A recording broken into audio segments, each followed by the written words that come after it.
everyone, and welcome to another video with me, Umber Rays, and this is one of two videos. Obviously, there was a lot of news that got posted recently, with Final Fantasy Tactics getting an event both on the JP and the global side.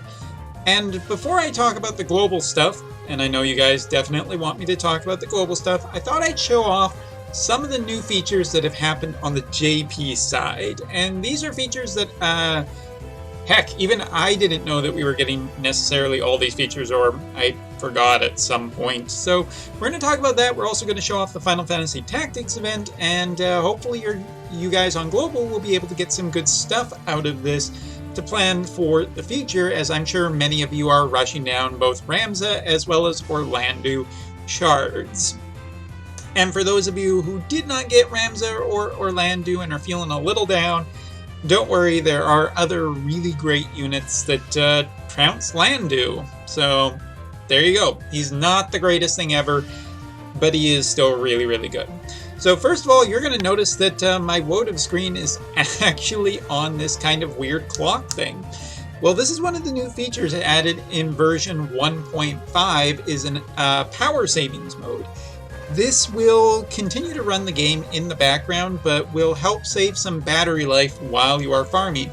You can set it for however long you of inactivity, but basically goes to this screen, save your phone a little bit of energy, and I think that is a general complaint. Also, my PC is at 100% energy, but then you click on it, and hey, you're right back in. So yeah, there you go. So let's talk about everything that's going on with the Final Fantasy Tactics event, and then I'll swing back around into the rest of the update versions. Alright, so first of all, when it comes to Chocobo exploration, one of the things that started to happen on the JP side is we are getting event special Chocobo expeditions. This one is the Final Fantasy Tactics one.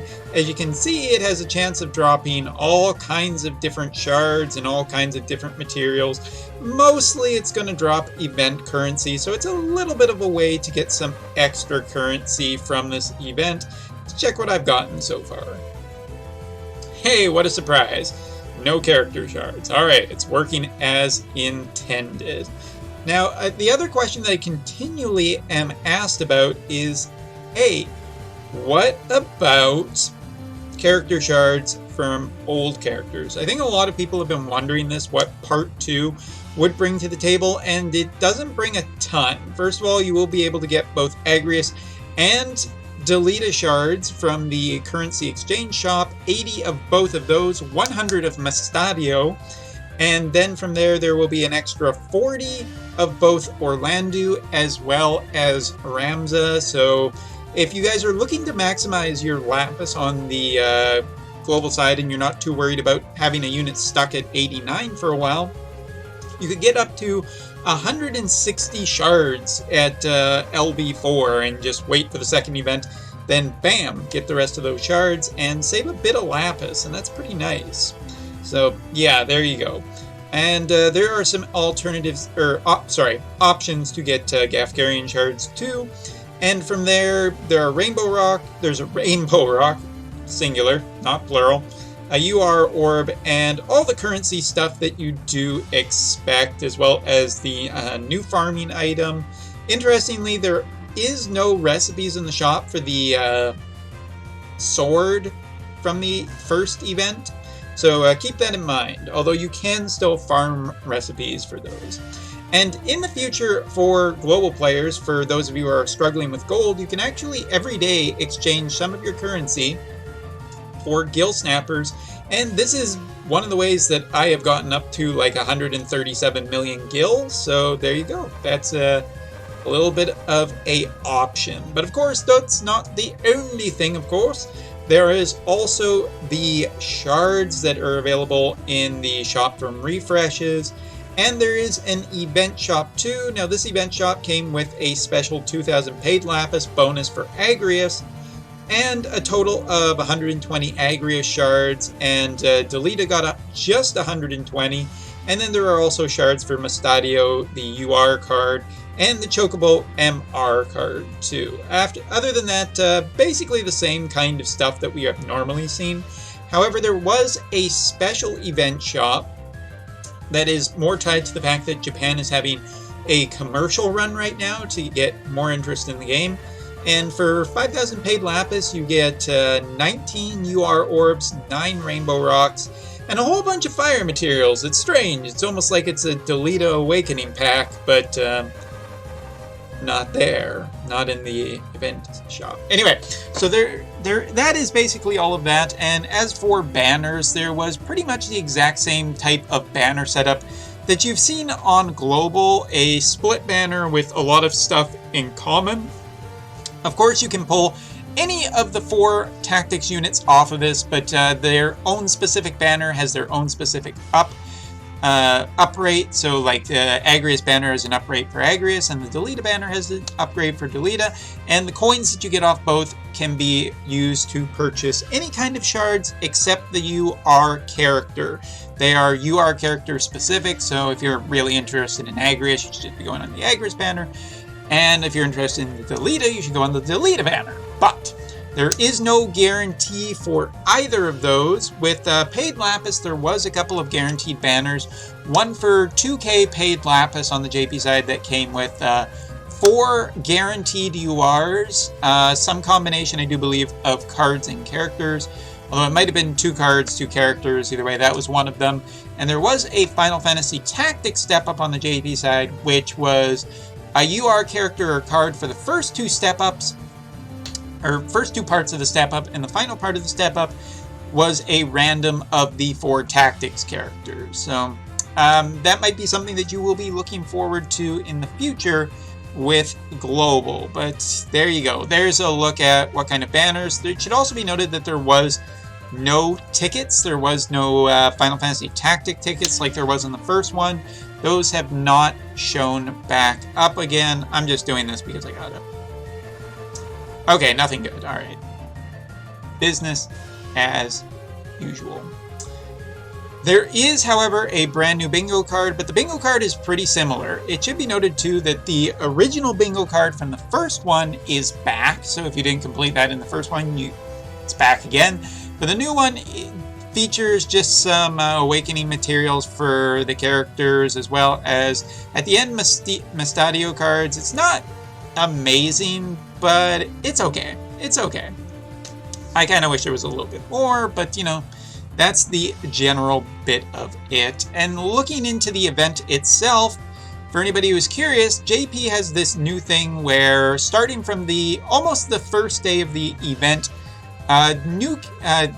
if you have the character, you have access to these quests. So if you got Agrius already, you can go in and start getting 5 Agrius shards per day, plus a little bit extra in terms of the achievements, which are things such as using the character's limit burst, using some of the character's abilities, and if you do that, well, then you'll get some extra character shards. Basically, this is a event to allow people who get the characters early to get some extra bonus shards. Helps getting towards that LB5 goal. And other than that, we will see the original Final Fantasy Tactics event is back, along with its original achievements, and so is the farming EX stage for the recipe. This is something that Global doesn't have yet, but you guys will be getting in the near future. JP has the part 2 of the event, which contains of, I do believe, 1, 2, 3, 4, 5 stages. Yes, I can count. As well as a bonus EX stage. Not entirely sure if they're adding any extra stages. There is something else coming to JP in the very near future, but that is everything that is available for that. And so that, I'm just going to be now talking about my general impressions about the characters, specifically Delita, Agrius, as well as Mustachio. Which ones I think are really good, which ones I think are really bad, and which ones I think are actually unknown at this point. So taking a look at the main character I was going for first, Agrius. How is she? Well, early on, I gotta say that I'm really impressed with her. She is an incredibly strong magic tank that is, she is incredibly durable unit. She has a lot of healing capabilities. Her cleric capabilities also allow her to prevent status effects, which is just really, really good. Most people so far seem to be attributing her to about a 9 out of 10. My own personal rating seems to be generally higher because she is really durable while keeping a high amount of attack. She can get upwards of about 45 spirit stat, which for people on the global side, you may be curious about this. This was a feature added to the JP side on version 1.50. Now we can see units, spirit, as well as defense stats. So right here is defense and right here is spirit.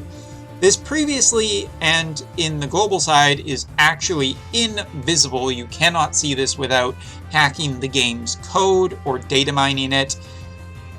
But it is added in the future so that we can see it now, and now there you go. It's actually kind of interesting as well. If you take a look at some of the units, a lot of units actually have 0 defense and 0 defense and 0 spirit. It's interesting to say the least, and does really put perspective why tanks are so much better at what they do. But yeah, going back to Agrias, her weakest part of her entire kit is the fact that she just has pretty bad movement.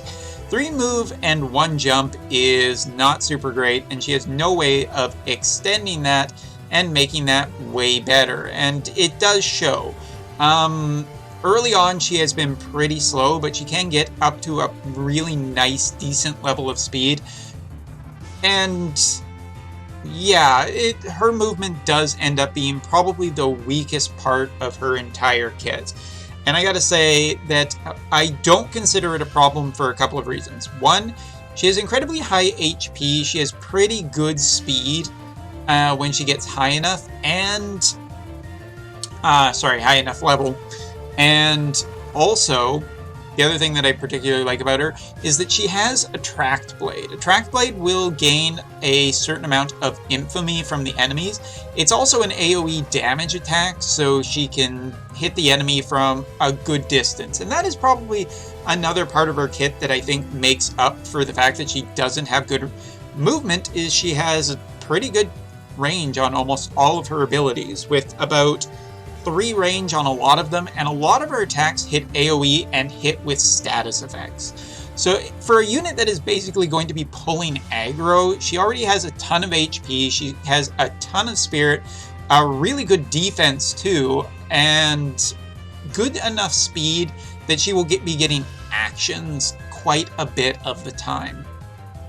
Yeah, I really like Agrias, and I think the 9 out of 10 rating that Ultima is given is probably too low. I think she can also she can vary quite a bit in her style of how that you want her to play. For instance, Cleric is a really big support class, being able to even prevent status effects before they happen, as well as healing too.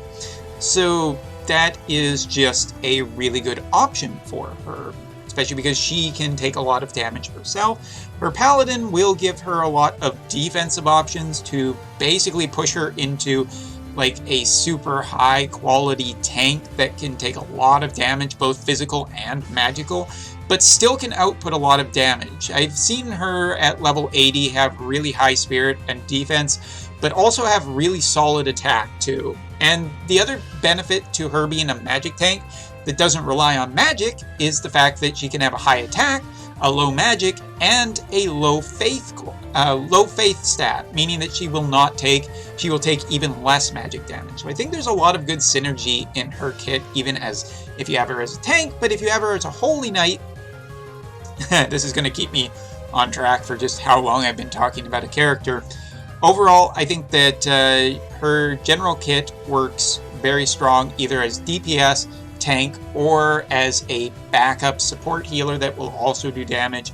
A lot of great options for Agrias. Give her a giant thumbs up. The only real question is just how good I'll be able to make her. So early ratings, I would put her higher than a 9. I think that she is probably the best magic tank in the game, and that's not just because I'm investing in her, but I think she has some of the lesser of the weaknesses that other tanks like Warrior of Light has, who has a direct counter to him in Venera, who is a dark defense piercer. I think Agrius is overall better. But yeah. Now, because I don't have him, let's just switch over here to the banner and let's talk about Delita. And Delita is probably the weirdest unit that I think we have to talk about today, because I don't really quite understand a ton of the value of Delita yet. He seems to be a very interesting character, a different type of character from what we've seen. So what are his weaknesses? Well, again, his movement options are just not very good. Just like Agrius, movement is not his strong suit. Speed is not his strong suit, and he is also not as high of an attack value as I thought. His attack value seems to be split between both physical as well as magical, because he does have some of both in his kit. Not only that, but I gotta say, overall, his...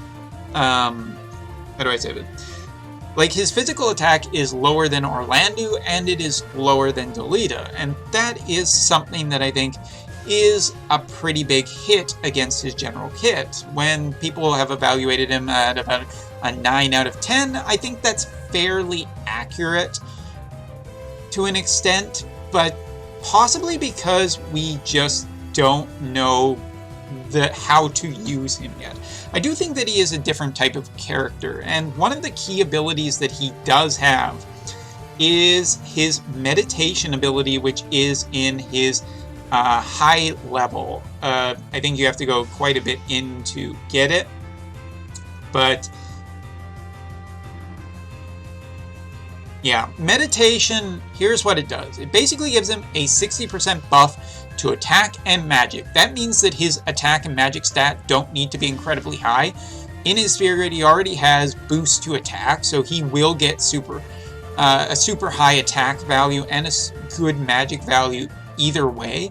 Like, no matter how you build him, he can do that. But his meditation ability gives him a 60% boost to both, which is, to my knowledge, the highest buff that I think a character can give themselves at this point, meaning that Delita is, like Orlando, very, very self-reliant, but his meditation ability also reduces the cost of attacking abilities by 40%, meaning that his AP costs are reduced for multiple turns. And to that point, Delita, again, much like Agrius, not having a great amount of movement, does have a ton of ranged attacks. I would put him, more importantly, not as a paladin, because he doesn't have a defense stat, so therefore he is not a tank. Paladin in his kit really only boosts his HP, so he's much more durable than Stern. Soldier does give him the high attack, but I would just keep him in his own class, where he has a lot of ranged abilities, some with certain status effects, such as the stop effect, but also where he has a lot of AoE damage.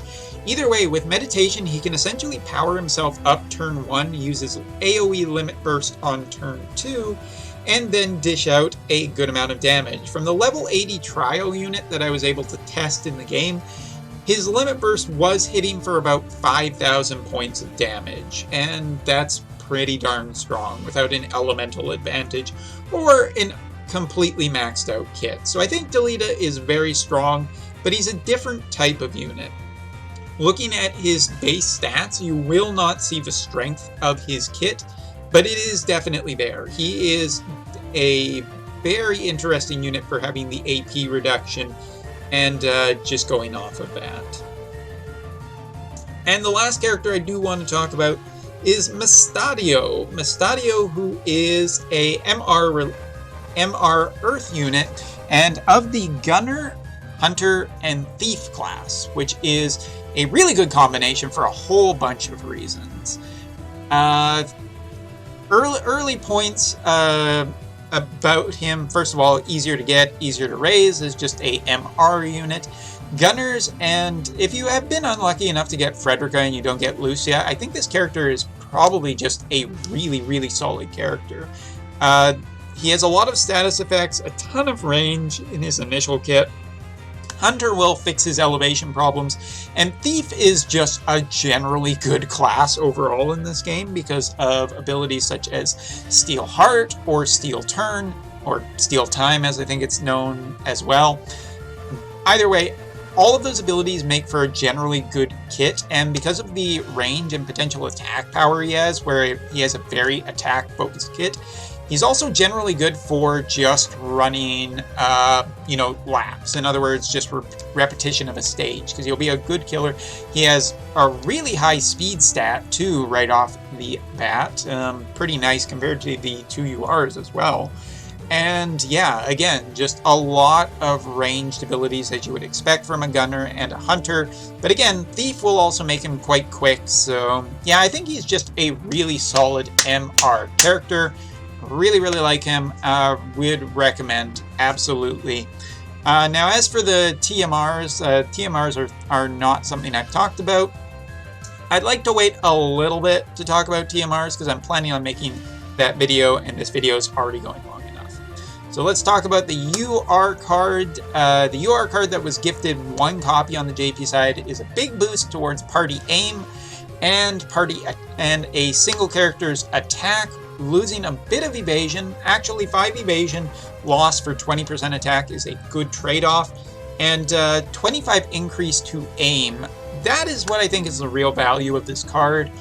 In the JP Tower event, we saw a lot of evade units, which were a major problem on higher floors. So having a solution to that in this card is generally good. Do I think it's worth wailing for?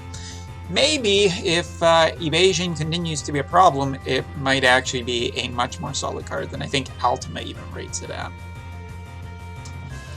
Alright, and the other last one is Chocobo, and this is my personal rating for best thing on the banner. The card itself, 20% magic and some light damage up, is pretty nice on the card, but overall I would recommend the summon more than anything. Not because the summon attack is incredible, but because the creature itself, the Chocobo, is such a damn great unit for so many different characters. First of all, it is a physical-based summon, so it powers up physical attacking units. Not only that, but it has a lot of support for slash damage up, and also it has dark resistance too. So if you have Ramza, Chocobo I think is possibly the best summon for Ramza, period. Alright. So I've talked about all of that stuff. There is one last thing that I really want to do. I haven't quite figured out the AI auto on and off. I just haven't found where the options are in the game. So there you go. But this is the last thing that I really do want to show off. This is a feature that Global just got. Global players, you may have noticed that you now have an auto lap feature, meaning that you can set a stage to run for multiple times, basically until you run out of stamina. Great for farming, loved it for a long time, but JP has just improved it with version 1.5. So you can run auto lap just like you normally would with no restrictions whatsoever. However, now on the JP side, you can actually set the number of times as well as being able to use stamina refills. Or, and this is my personal favorite feature added in version 1.5, you can choose a specific item to hunt for. So, you know all those times that you've been looking for specific memories to drop, or maybe some type of awakening material, or recipes? Well, guess what? You can actually now just set it to hunt down a specific number of items you wanted. So if you're really looking for that +5, well, hey, set it to about 60 copies of that recipe, set on the refreshes, and just let it go.